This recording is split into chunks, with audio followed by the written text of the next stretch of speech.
But right now, folks, this is the home of self-improvement and fun. My name is Tom Kelly. I'm trying to improve myself, and you're listening to... God damn it, wrong button. Let's try that again. You're listening to... The Tom Kelly Show. That's it. I'm going to keep the opening really short. There's a whole theme song. Normally, I want to impress my guest, but I want to save every second possible for him. And by the way, I'm now wasting every second possible by talking about how I want to save every second possible for him. Mike Katz. We went to summer camp together. We were in TV camp. Yeah. You know, the last time I saw Mike, we had coffee, we had whatever, and we had a drinks. And Mike was an adjunct professor in California and working in the business world, college development, blah, blah, blah. And then I see a LinkedIn post. And he is now running a company called Leadership Kink.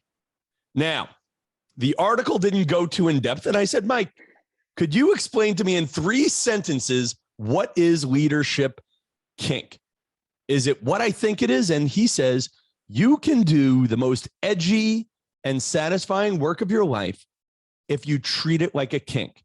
The kink world, BDSM and polyamory, will teach you more about great leadership than what you can learn in business school, and it will be way more fun. And if that is not the beginning of a podcast, I don't know what is. Mike Katz. Wow, what an intro. Is that a lot? Like, actually, I want to be very respectful to you and what you're doing for a living. Was that respectful and accurate, or like, how do you describe you and what you're doing? Yeah, so completely. So there's just a couple of things that I want to say up front. So the name of the company is actually Executive Sandbox. Which, by the way, probably gets past the Instagram filters a lot quicker. It does. Yeah, the program is Leadership Kink. So Executive Sandbox, think of that as like the G-rated way of explaining all this. Okay. Leadership Kink is for people who are, perked up by that term. Okay. Because there's some people are going to hear that and tune it out or be turned off. And let's go back. Let's start slow, because I think I did an awful job introducing you to my listeners. An awful job. Who are you, Mike Katz? Who am I? So in addition to what you shared, right? So we went to camp together, native New Yorker, living on the West Coast. And what do I do? Up right now on sabbatical, I teach at UC Berkley. I'm in the business school. I teach leadership, but specifically a course that's called The Pursuit of Meaningful Work. It's one of those things. It's like finding your passion. Who are you in life? What's life about? That kind of thing. How do you turn that into work? And I'm an executive coach.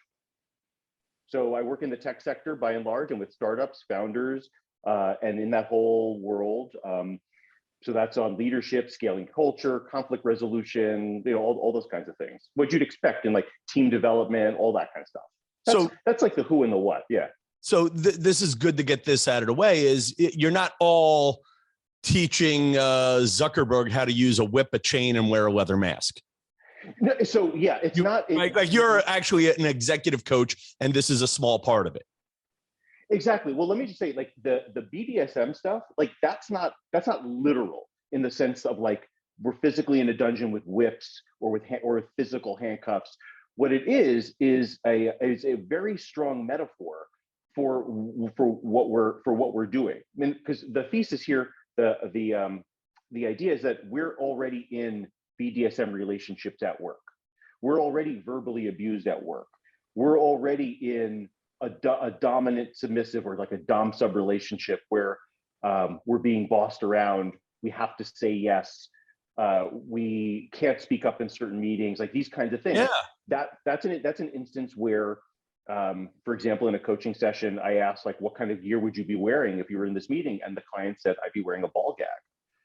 But if you're wearing a ball gag, right, you're probably bent over, you're taking it from behind, and you can't speak up, and you can't breathe or breathe well, and you're dealing with it. So that's a lot of people are wearing a ball gag from that perspective. By the way, 3 sentences after we start talking about ball gags, this show may be offensive to some of our more sensitive listeners.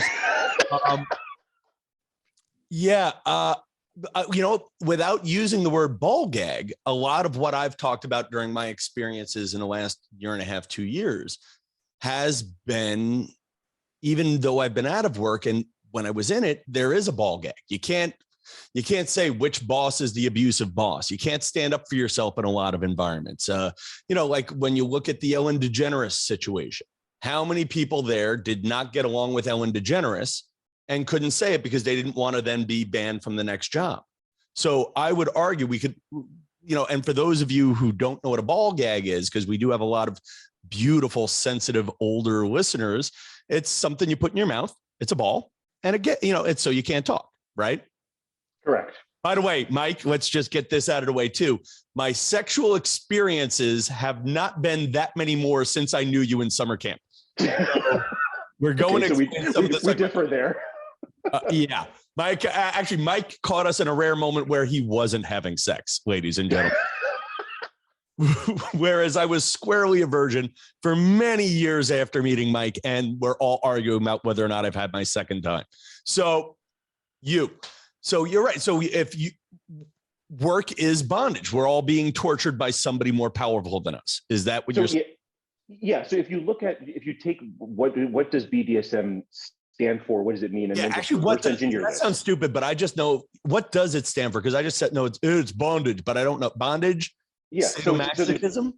You're right. Exactly. So bondage, discipline, that's B and D. Okay. And then D and S is dominance and submission. And then S and M is sadomasochism. And all that this means, if you take sadomasochism for a second, that's all about intensity of sensation. A lot of people think about that as like pain, or like being spanked or being whipped or flogged. It could also be being tickled. It could also be very nurturing, like a lot of hugging, a lot of loving, a lot of touch. So there's some people who find that very painful. So it's not just pain. It could be like intense pleasure, but it's all about intensity. So it's what's the feeling you want out of that. That's what S&M is. It's what's that feeling that you want. Bondage and discipline, that's the equipment. That could be equipment. Now, again, that's like whips, chains, handcuffs, whatever. But in your world, that's TV camera, that's microphone. Like in other people, it's science equipment in the lab. For others, product management. It could be a 3D printer. It could be computers, whatever. So all of us have different kinds of equipment that we use for our discipline. And so there's like literally like the discipline that we practice, and then the discipline of like, how do you want feedback?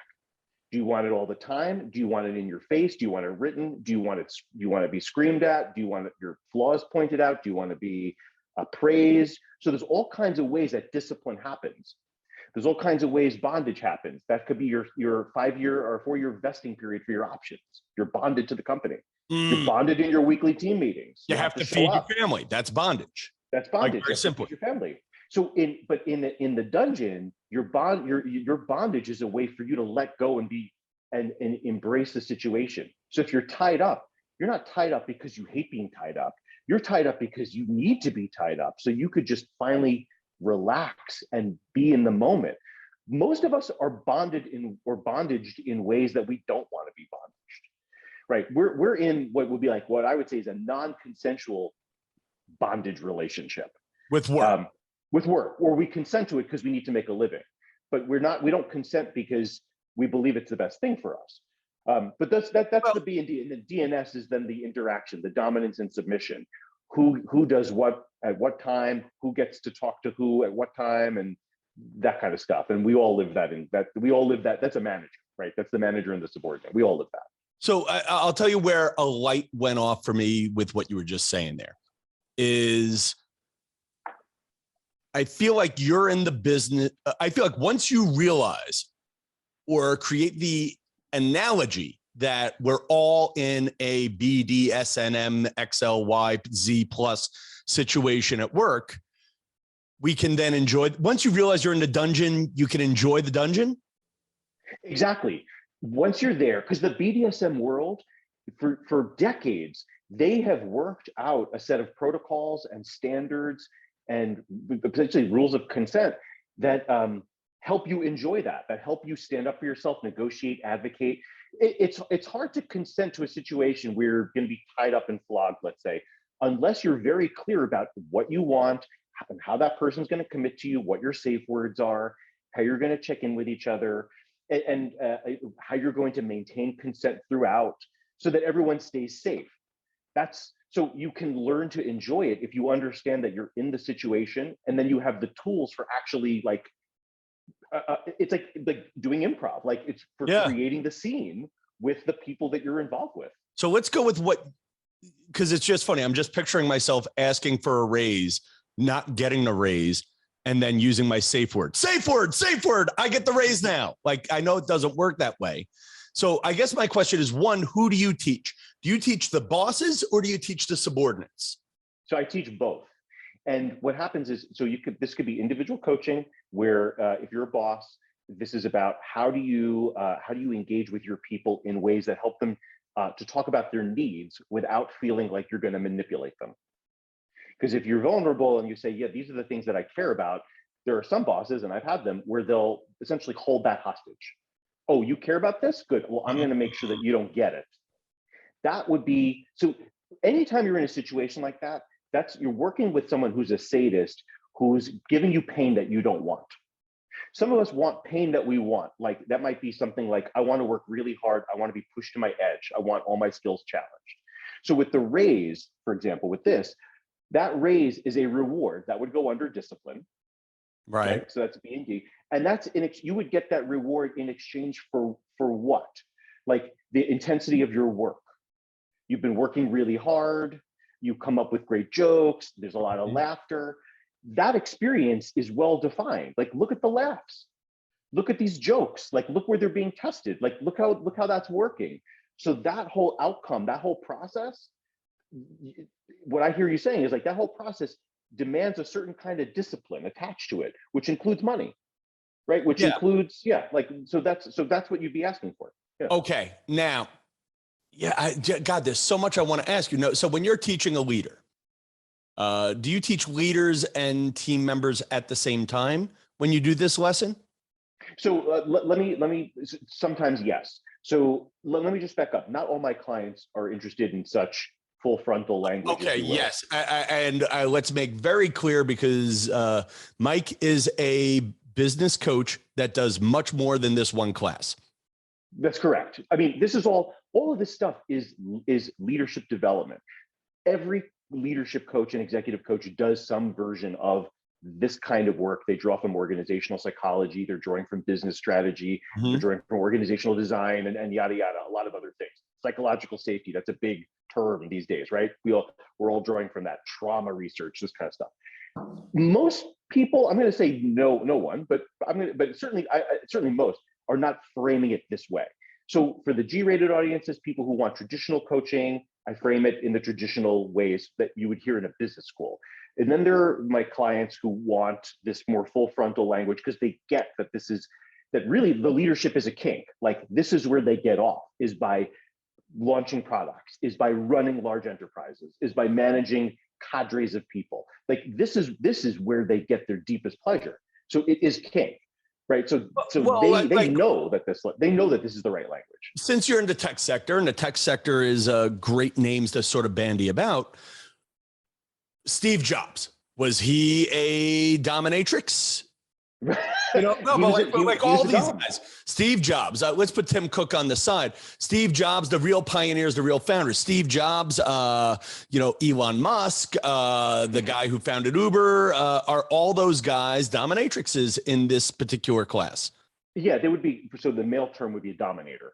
Dominator. Or a dom. Yeah. So they're all doms. Now, pause for a second. Would a guy like Tim Cook, who seems to have how would you describe him? Somebody who seems to have a more team approach. Yeah, it's also a dom. So mind you, attitude doesn't have anything to do with whether you're a dom or a sub. I mean, they can correlate. A dominant personality does not have to be cruel or mean or vicious or chew you out. That's a stereotype, and stereotypes are there for a reason. A lot of people do that. A dom runs the show. They run the scene. So, or like a director on a film, they run the scene. They enable the submissives to do their work. So the submissives are there like an individual contributor, or they may be running their own teams, but they're there to do what they love to do.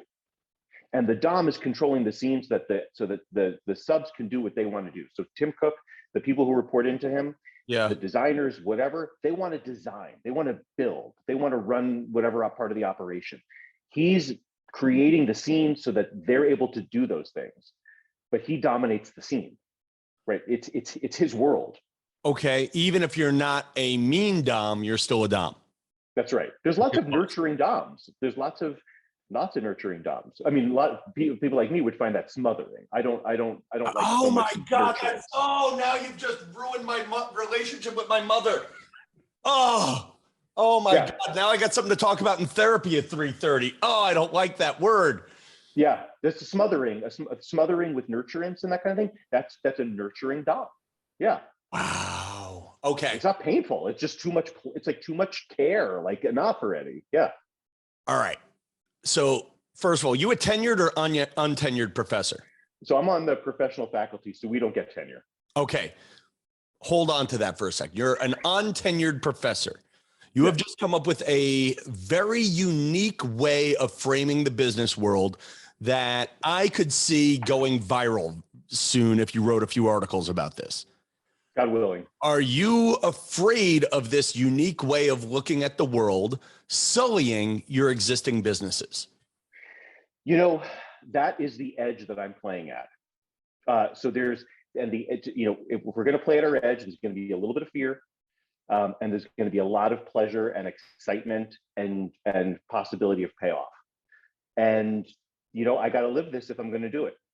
Okay, but you're not afraid of Professor Bob saying, hey, Professor Mike, we're going to hire somebody else who's not in Inc. magazine with a Photoshop picture of a mask on his head. Like, I ask you this.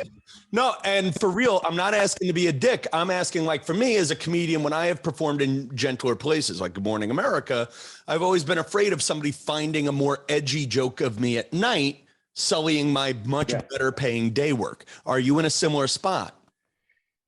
Yeah, well, I mean, none of this is,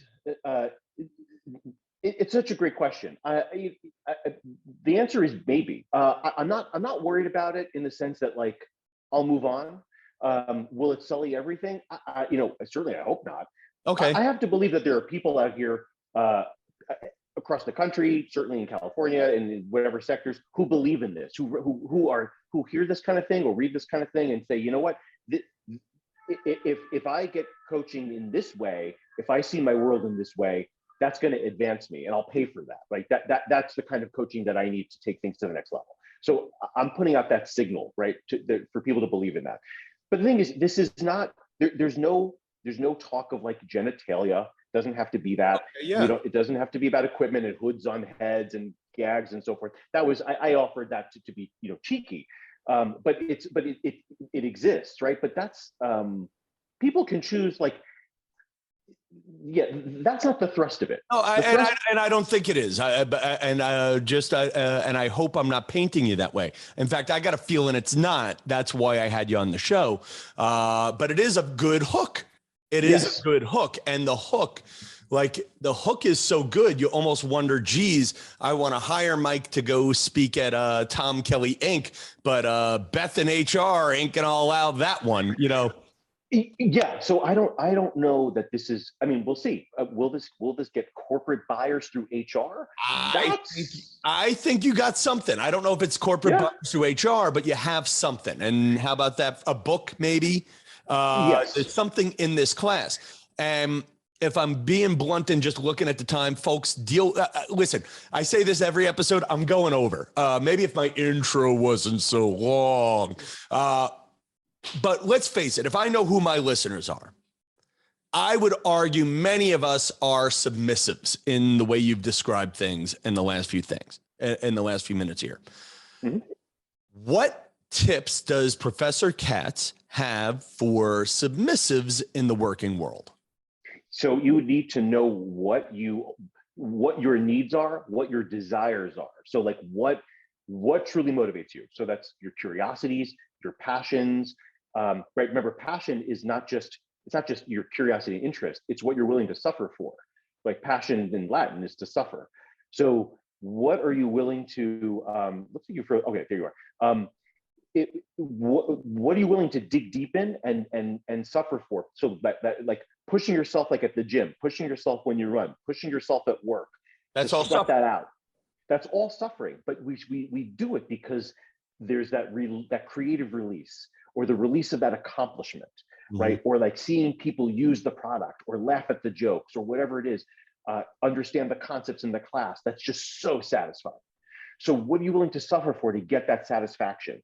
That's that masochism, right? So you almost have to ask what satisfaction you want, and then you know what kind of suffering you're willing to do.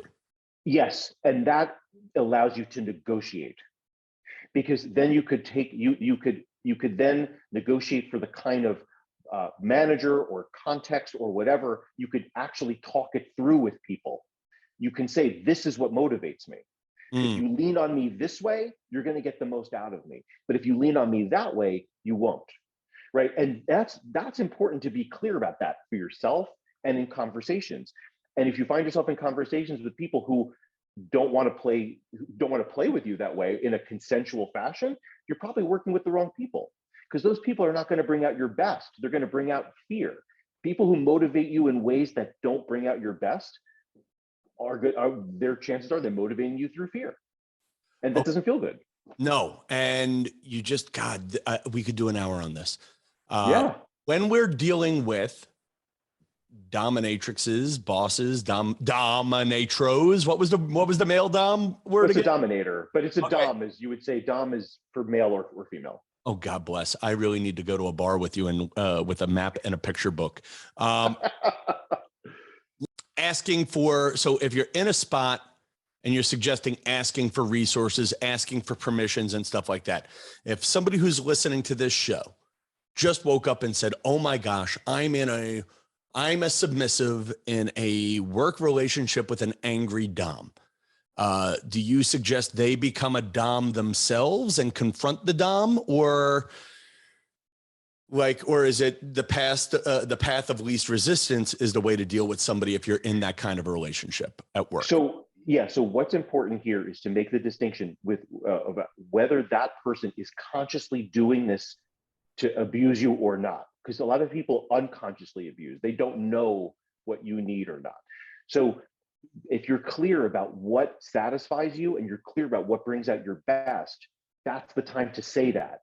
The way that we're interacting here, when you do these things, it doesn't bring out my best. And so first is that you have to then connect what your best is to what they need. So if bringing out your best and your best performance helps them in their work, because they're subbing for someone else, most likely. If it's not their own boss, then it's their customers or the board of directors or whoever, or their investors. So you need to connect those dots to say, by me being satisfied, I'm performing really well. That helps you face your people. So even your dom is a sub. That's right. That's right. That's something to realize, that even your boss who's acting like a dom is a sub to someone else. That's right. And you got to figure out how to help them please their dom, whether it be the customers or whoever. That's right. Geez, Mike Katz, this is worth waiting 10 years to talk to you. All right, Mike, if somebody's interested in finding you, where can they find you? So I'm on LinkedIn. I'm on Twitter at Mike G. Katz. Is there a website for the consulting page? So it needs to go up, but it's executivesandbox.com. Yeah. And it might be up by the end of this interview, people. We are not sure. Then again, he is on sabbatical in France, so who knows? By the way, the best part of the interview was hearing Parisian police sirens. I've been keeping this on the DL, and now with this interview, God knows, now I have to put the website up. Oh my God, I just outed you. This is awesome. You just outed me. It's true. It's true. All right. We're going to end the interview on that. Don't hang up, Mike. Good night, New York and Paris. Good night, Paris. Au revoir. Au revoir. Ah, God damn it. Au revoir, Paris. Au revoir, Pee-wee.